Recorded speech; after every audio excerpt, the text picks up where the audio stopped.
સુરતમાં ખાડીપુરના પાણી ઓસરતા કામગીરીની શરૂઆત થઈ છે। પાણી ઓસરતા યુદ્ધના ધોરણે સાફ સફાઈ શરૂ કરવામાં આવી છે। પર્વત ગામ નજીક ગીતાનગર સોસાયટીમાં કામગીરી કરવામાં આવી છે। પાલિકાની આરોગ્યની ટીમ દ્વારા સર્વેલન્સની કામગીરી હાથ ધરાઈ રોગચાળો ન ફેલાય તે માટે દવાનો છંટકાવ કરવામાં પણ આવ્યો છે। જેસીબી દ્વારા કાદવ કીચડનો પણ નિકાલ કરવામાં આવ્યો છે।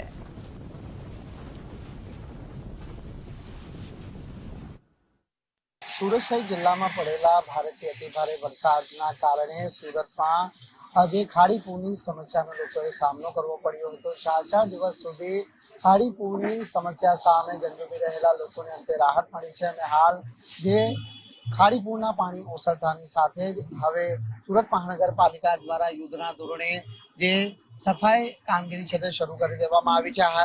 હાલ આપણે જ્યાં ઊભા છે સુરતનો જે પર્વત ગામ વિસ્તાર છે કે જ્યાં ગીતાનગર આવેલ છે અને આ આખો જે માર્ગ અને અહીંની જે દુકાનો હતી એ સંપૂર્ણ ખાડીપુરના પાણીમાં ગરકાવ થઈ ગઈ હતી। પરંતુ છેલ્લા 4 દિવસ બાદ જ્યારે અહીં જે ખાડીપુરના પાણી સંપૂર્ણ રીતે ઓસરતા અંતે સૌ કોઈ લોકોને એક મોટી રાહત મળી છે। કારણ કે જે ઘર વખરીનો સામાન હોય કે પછી ધંધા વેપારનો સામાન હોય તમામ પાણીમાં ગરકાવ થઈ જતા લોકોએ હાલાકી ભોગવવી પડી હતી। ત્યારે હાલ પાલિકા અધિકારી આપણી જોડે ઉપસ્થિત છે, કઈ રીતની કામગીરી છે તે કરવામાં આવી રહી છે। જી, આપનું નામ?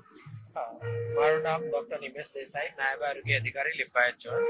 અત્યારે આપણે પર્વતના વાંબે આવાસના એરિયામાં છે, ત્યાં આજે વહેલી સવારે પાણી ઉતરતા જ આપણી ટીમ આરોગ્યની ટીમ મૂકી અને સાફ સફાઈની કામગીરી ચાલુ કરવામાં આવેલી છે। જેની અંદર આરોગ્યની ટીમની વાત કરીએ તો આપણે અત્યારે 65 માણસો મૂકેલા છે, 2 જેસીબી છે, 1 રોબોટ છે અને એ પ્રમાણેમાં એમાં 4 ટ્રક મૂકેલી છે અને મેન્યુઅલી બી માણસો દ્વારા સફાઈ ચાલુ કરેલી છે।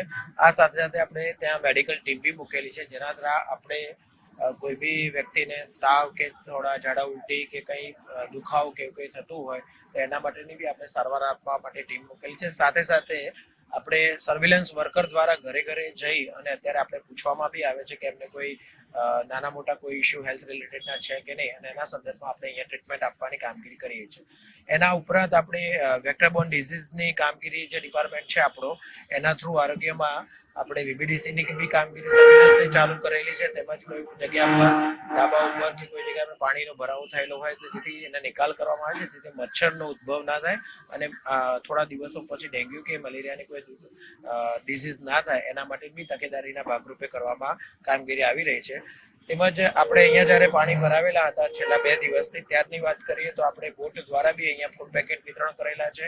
તેમજ આપણે મેડિકલ ટીમ અંદરના ભાગમાં મૂકી અને એ લોકોનું બી આપણે સર્વેલન્સ કરેલું છે અને ઘરે ઘરે જઈ અને ત્યાં પ્રેગ્નન્ટ વોધર હોય એ લોકોનું બી આપણે ફોલોઅપ લીધેલું છે કે એમને કોઈ તકલીફ છે કે નહીં, કોઈ એમને કેલ્શિયમ આયનની દવા ખૂટેલી હોય તો એ બી આપણા મેડિકલ ટીમ દ્વારા બોટ થ્રુ ફાયર ડિપાર્ટમેન્ટના સહયોગથી આપણે આ એરિયાની અંદર કામગીરી કરેલી છે। તો આપણે જણાવી દઈએ કે આ જે વિસ્તાર છે ત્યાંમાં ગળાડૂબ પાણી છે તે ભરાયા હતા। બાજુમાં જ જે કોમ્પ્લેક્સ આવેલ છે અને કોમ્પ્લેક્સની આ તમામ દુકાનો પણ છે તે મોટાભાગે પાણીમાં ગરકાવ થઈ ગઈ હતી। જો કે સૌથી મહત્વની બાબત એ છે કે ખાડીપુરની જે સમસ્યામાં છેલ્લા 4 દિવસથી લોકો ગંજોમી રહ્યા હતા તેમાંથી મોટી રાહત મળી છે। તંત્ર તરફથી જે મેડિકલ ટીમો છે તે પણ અહીં સ્ટેન્ડ બાય કરી દેવામાં આવી છે। ઘરે ઘરે સર્વેની કામગીરી પણ છે તે કરવામાં આવી રહી છે। સાથે જ પાલિકાનો વીબીડીસી વિભાગ છે તે પણ હાલ કામે લાગ્યું છે। જોઈ શકાય યુદ્ધના ધોરણે આ જે સફાઈ કામગીરી હોય કે પછી આરોગ્યલક્ષી કામગીરી છે તે શરૂ કરી દેવામાં આવી છે। કેમેરામેન વિરલ વ્યાસ સાથે રાકેશ બ્રહ્મભટ્ટ, ગુજરાત ફર્સ્ટ, સુરત।